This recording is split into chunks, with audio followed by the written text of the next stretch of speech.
a reflection of justice. Watch the political master as he manipulates the landscape. Money, power, and status is the bait. Whatever you ate off the plate. Shit, I'm not gonna be fake. You might find me draped from head to toe with Lucky and Polo, but it won't matter if I was sporting Clucky or Blojo, cause every brand is made in the third world by 9-year-old girls who have no faces, who work in unsafe places for like 50 cents an hour. We take the bait as we create more power. These compassionate conservatives don't lie, they are just that. They compassionately try to conserve an oppressive system that keeps their pockets fat. Meanwhile, we got liberal hypocrites that denounce the exploitation of people while they in public, but they own stock in the same corporations that fuck us. We say we're one nation under God, but the bloodthirsty promote the ultimate evil. Still separate and unequal, what they want is profit over people.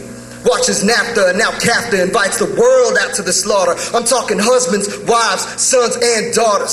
See, this the new world order where it's all about the dollar, polluting the water from which I drink, then purifying and selling it back to me, aiming to pollute the mind with which I think, or even better, dilute my mind to a point where I am confined and I can no longer find a legitimate means to make ends. Then they can send me to prison, where the rationale is to teach me a lesson.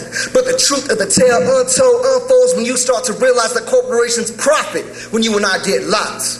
Prison's a big business, and a cell block is like a sweatshop where they got cuff hands working for a few smokes an hour. Cheap labor equals more power. Meanwhile, the rich and affluent don't mind when they devour entire cultures. These vultures are still stealing from my indigenous cousins in Central and South America, bringing terror, turning the rich soil into a wasteland, pushing the people off their land so they could drill for oil and cut down trees and erect big buildings with hundreds of stories, while the people's stories get lost in this modern day intellectual holocaust where people turn their heads and close their eyes, and history books tell us nothing but lies. All this and people seem surprised when I get pissed and when I resist this deculturalization and globalization, which is a manifestation of this modern day mental slavery that seeks to assimilate us and indoctrinate us to only care about money and to support puppet institutions that don't support you and me. Somebody please explain to me where we could intervene in Somalia and Kosovo but ignore the poor that sleeps outside our doors. Why do we keep people deaf, dumb, and blind, proceeding to berate and belittle the poor, calling them fools? What's the logic behind $1 trillion space program while we daily throw away our oversupply of food, refusing to clothe and shelter the poor just to support the status quo? But Joe, the fact is this: with the setup we got in this here service economy, it won't matter if every man, woman, and child had a college degree or even a PhD, we'd still have homelessness and poverty. I'm talking homeless numbers in the millions. This the essence of the villain who supports the drug war for political reasons but ignores the starving children.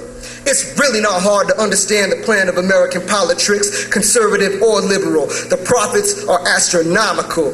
When 10% of the population controls 80% of the wealth and the masses sweat and bleed to provide for their seeds, who will in turn become part of this vicious cycle that spins like the wheels on my bicycle. So pardon me, please, if I sound displeased.